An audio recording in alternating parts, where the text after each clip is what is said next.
कांग्रेस में एक बार फिर से देवेंद्र सिंह अपने ऊपर मजबूत हाथ नहीं होने से टिकट पाने से पिछड़ गए। अशोक तंवर की तरह कुमारी शैलजा ने भी भंवर में छोड़ दिया तो पूर्व पंचायत मंत्री देवेंद्र बबली ने भाजपा का दामन थाम लिया। बता दें कि साल 2019 के चुनाव में भी देवेंद्र सिंह बबली कांग्रेस के टिकट के प्रबल दावेदार थे। उस समय वो तत्कालीन प्रदेशाध्यक्ष अशोक तंवर के सबसे नजदीकियों में से एक थे। अशोक तंवर की मजबूत पैरवी के बावजूद उन्हें टोहाना से टिकट नहीं मिल पाई। उनके बजाय पूर्व कृषि मंत्री परमवीर सिंह टिकट लाने में सफल रहे। इस पर उन्होंने तुरंत जननायक जनता पार्टी का दामन थामकर चुनाव लड़ा और फिर बड़े मार्जिन से जीत हासिल की। भाजपा जजपा गठबंधन सरकार में वो जजपा कोटे से पंचायत मंत्री भी रहे। देवेंद्र सिंह बबली ने जजपा विधायक रहते हुए भी मई में हुए लोकसभा चुनाव में कांग्रेस प्रत्याशी कुमारी शैलजा को समर्थन दिया था।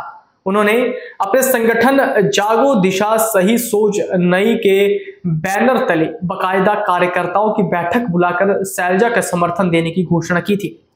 इसके बाद शैलजा की बूथ मैनेजमेंट तक बबली के समर्थकों ने संभाली, जिससे कुमारी शैलजा ने टोहाना से 48,411 वोटों की लीड लेकर जीत हासिल की। चुनाव जीतने के बाद कुमारी शैलजा ने देवेंद्र बबली के कार्यालय में आकर आगे की राजनीति में साथ देने का वादा किया था, मगर ऐन मौके पर कुमारी शैलजा के समर्थन के बावजूद बबली की कांग्रेस में टिकट पक्की नहीं हो पाई।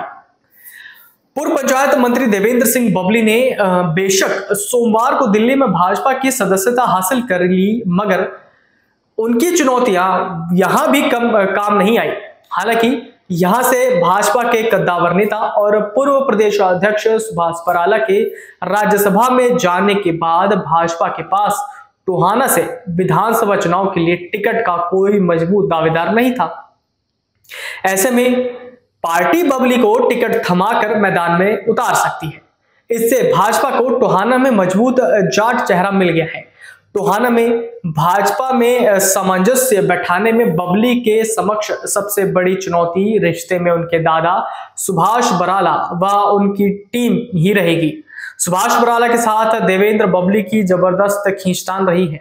इस खींचतान को कम करने के लिए पूर्व मुख्यमंत्री मनोहर लाल ने भी जोर लगाया, मगर यह काम नहीं हो सका। देवेंद्र सिंह बबली वर्ष 2007 से टोहाना में समाज सेवा के क्षेत्र में सक्रिय हुए। उस समय उन्होंने युवाओं को क्रिकेट किट बांटे, बुजुर्गों को सम्मानित करने, उनके लिए आंखों के निःशुल्क जांच व ऑपरेशन शिविर लगवाने जैसे काम शुरू किए। नियमित रूप से गांवों में सामाजिक कार्यों में पहुंचकर लोगों की आर्थिक मदद भी करने लगे। इसके बाद बबली ने सियासत में कदम बढ़ाते हुए पहली बार वर्ष 2014 में कांग्रेस सरकार में कृषि मंत्री रहे। सरदार परमवीर सिंह और भाजपा नेता सुभाष बराला के सामने निर्दलीय चुनाव लड़ा। इस चुनाव में बबली को 38,282 वोट मिले और वो तीसरे नंबर पर रहे। इसके बाद कांग्रेस के तत्कालीन प्रदेशाध्यक्ष अशोक तंवर के संपर्क में आकर कांग्रेस में शामिल हो गए। 2019 में कांग्रेस ने उन्हें टिकट नहीं दिया तो वो जजपा में चले गए।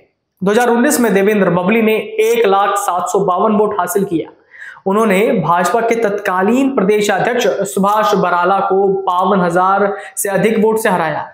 पूर्व मंत्री परमवीर सिंह की जमानत जब्त हो गई। बाद में बबली को जजपा कोटे से 28 दिसंबर 2021 को भाजपा जजपा गठबंधन सरकार में पंचायत मंत्री भी बनाया गया। वो 2 साल 2 महीने 15 दिन तक पंचायत मंत्री रहे। लेकिन पर देखना अब यह रहेगा कि भाजपा में शामिल होने के बाद देवेंद्र बबली को टिकट मिलेगा या नहीं, ये तो आने वाला वक्त ही बताएगा। अगर आप ये वीडियो YouTube पर देख रहे हैं तो हमारे चैनल को सब्सक्राइब करें और बेल आइकन को दबाना ना भूलें। अगर आप Facebook पर ये वीडियो देख रहे हैं तो हमारे पेज को लाइक करें।